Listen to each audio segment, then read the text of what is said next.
Okay, you're not going to have a question. We're just straight into response. Straight into it, yeah. Okay, fine.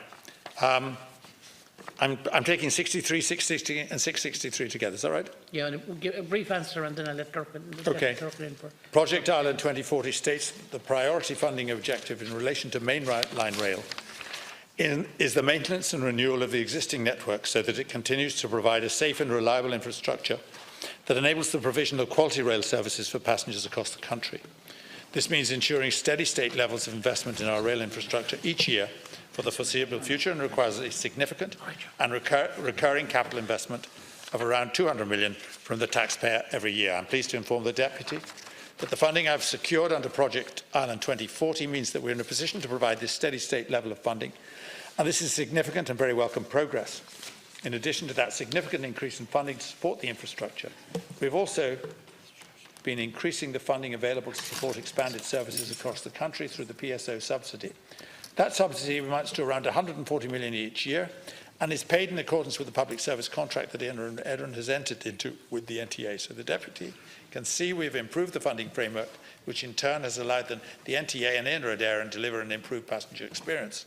Such improvements to date include introduction of 10-minute DART services, all peak time DART services operated by 6 or 8 car train sets only, additional off-peak capacity added to the Kildare line, Maynooth and Northern line services, increased usage of the Phoenix Park Tunnel for Kildare line services, improved journey times on a number of key intercity routes, and the rollout of the city centre re-signalling project, which will improve train movements, thereby providing improved passenger capacity across the network.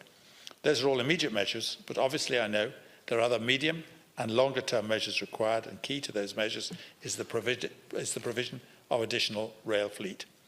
DART expansion will transform the rail fleet in the Greater Dublin area in the coming years, but ahead of that, the NTA and Éireann are exploring ways to secure additional fleet ahead of the bigger increases which will come as part of the DART expansion programme. The NTA has recently advertised to seek second-hand rail fleet either through lease or purchase. If this process proves successful, it could provide a quick win boost to rail capacity on key commuter routes. In addition, the NTA and Éireann are also exploring options to place an order for additional intermediate carriages to the existing rail fleet, which would be a benefit to the middle distance commuters to whom the Deputy refers in this question.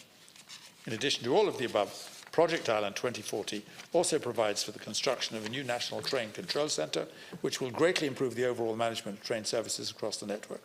I hope, therefore, the Deputy can recognise that there are a number of immediate, short, medium and longer-term measures underway, which are designed to deal with the very welcome increased number of passengers failing of our rail network. Deputy, I understand that the agreement was you would have one question. Yeah, thank you very much. And I thank the Minister for his comprehensive reply.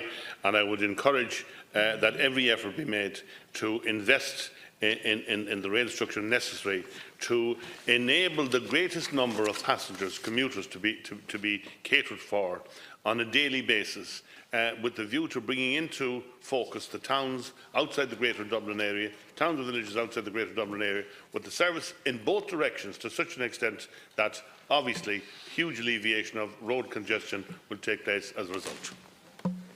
Minister, 1 minute only. I'd certainly respond to the Deputy by saying that is undoubtedly our target, and the commitments which we've made, not only in the inner city areas like for the Lewis and for the Dart and the Dart Cross City, the Lewis Cross City, the Dart expansion will, I hope, help to meet the requirements which are made. The increased usage of the Phoenix Park Tunnel for Kildare line services must be something which is dear to the Deputy's heart, and we will certainly pursue that in the years to come. And we will try to meet the requirements which many deputies referred to already this afternoon, which have caused congestion not only in the traffic and move people out of their cars into public transport, into the rail network, into the Dart, and into the Lewis, as is required in the future.